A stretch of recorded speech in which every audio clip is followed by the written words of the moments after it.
রাত্রি 12টা 1 দেলোয়ার হোসেন শাহিদিকে ফাঁসিতে ঝুলানো হবে। আজ থেকে 3 বছর 4 বছর আগে ডেটটা হয়েছিল, ডেটটা আমার মনে নাই।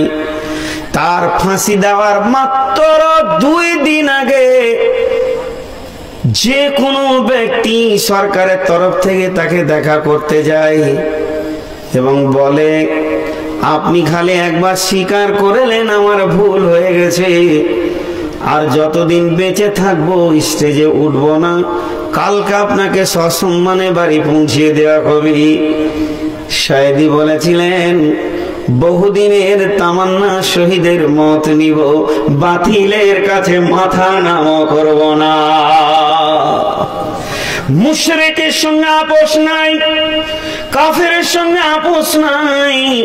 তুই বলেছে তোদের মতো তাগুদের সঙ্গে আমার কোনো আপোষ নাই। ফাঁসির মঞ্চে গিয়ে আল্লাহর সঙ্গে হেসে কথা বলতে পারবে শাহেদি, তবু তোদের কাছে মাথা নাম করবে না।